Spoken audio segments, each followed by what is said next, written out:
बिस्मिल्लाहिर्रहमानिर्रहीम। Class, how are you? Today we will discuss chapter number 6, exercise long question number 1. What is the purpose and uses of design thinking process? Design thinking process का purpose क्या है, aim क्या है, objective क्या है, uses of design thinking process और उसके इस्तेमालात क्या हैं। चलिए जी हम देख लेते हैं purpose of design thinking.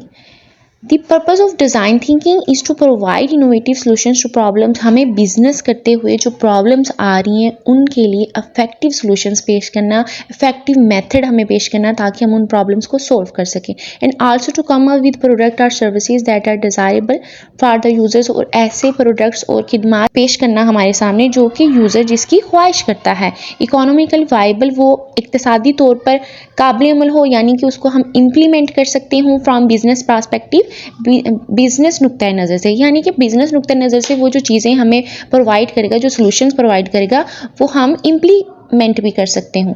अब डिज़ाइन थिंकिंग के यूजेस देख लेते हैं। Uses of design thinking. Design thinking can be use in many ways. बहुत सारे तरीक़ों से डिज़ाइन थिंकिंग को हम इस्तेमाल कर सकते हैं। पहला है जी सोल्विंग कम्प्लेक्स प्रॉब्लम्स। आपको हेडिंग से ही पता चल रहा है कि इसमें क्या होगा। Design thinking is use to provide innovative solutions.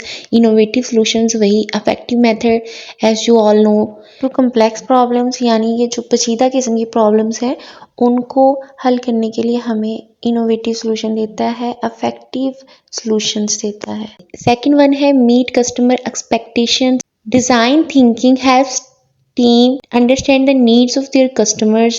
जो डिज़ाइन थिंकिंग है वो जितनी भी टीम है जो कि उस बिज़नेस में काम कर रही है उनकी हेल्प करती है कि वो कस्टमर्स जिनके साथ हम बिज़नेस करने वाले हैं उनकी ज़रूरियात को अंडरस्टैंड कर सकते हैं। And create products that meet those needs, और ऐसे प्रोडक्ट बनाने में हेल्प करती है जो कि कस्टमर की नीड्स के अकॉर्डिंग होंगे। थर्ड वन है इम्प्रूव बिजनेस। बिजनेस कैसे इम्प्रूव होगा जी। Design thinking can help to improve business by creating product that meet customer needs.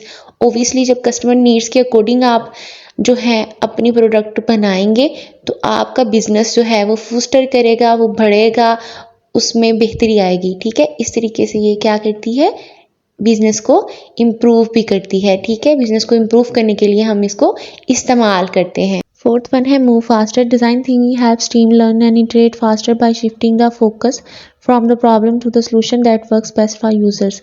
अब देखें, जब डिज़ाइन थिंकिंग हमें किसी भी प्रॉब्लम का जो कि बिजनेस में आ रही है उसका इनोवेटिव सॉल्यूशन दे देती है, कोई इफेक्टिव मेथड बता देती है उसको सोल्व करने के लिए, तो जो टीम है उसका फोकस उस प्रॉब्लम से हट के उसके सॉल्यूशन पे चला जाएगा। ऐसा करने से वो जो टीम है जो इस बिजनेस में काम कर रही है वो जल्दी सीखेगी भी और उनका जो वर्क की स्पीड है वो भी बढ़ जाएगी। Fifth one meet the customer expectation. Design thinking helps team understand the needs of their customers and create product that meet those needs. अब डिज़ाइन थिंकिंग जो है वो अपनी टीम को इस बात में हेल्प करती है कि वो जो कस्टमर हैं जिनके साथ हम बिज़नेस करने वाले हैं उनकी ज़रूरियात को समझें और उसके अकॉर्डिंग आप ऐसा प्रोडक्ट अपना लेके आए जो कि उनकी ज़रूरियात के मुताबिक हो। ओके। सिक्स वन है low risk. Design thinking can help low risk of launching new products and services. अब ये कैसे हमें हेल्प कर सकता है न्यू प्रोडक्ट और सर्विस को लॉन्च करने में। देखें, जब हम कस्टमर्स की एक्सपेक्टेशन के अकॉर्डिंग प्रोडक्ट लॉन्च कर रहे हैं, ठीक है, उसको सर्विसेज दे रहे हैं, तो हमारा जो बिज़नेस है उसके फ्लॉप होने के चांसेस बहुत कम हो जाएंगे। इस तरह हमारा जो न्यू प्रोडक्ट है, ठीक है, उसके फ्लॉप होने के चांसेस कम रह जाते हैं। इस तरीके से ये हमारी हेल्प करता है रिस्क को लोअर करने में बिजनेस में। Thanks for watching. See you next time. फी अमान अल्लाह।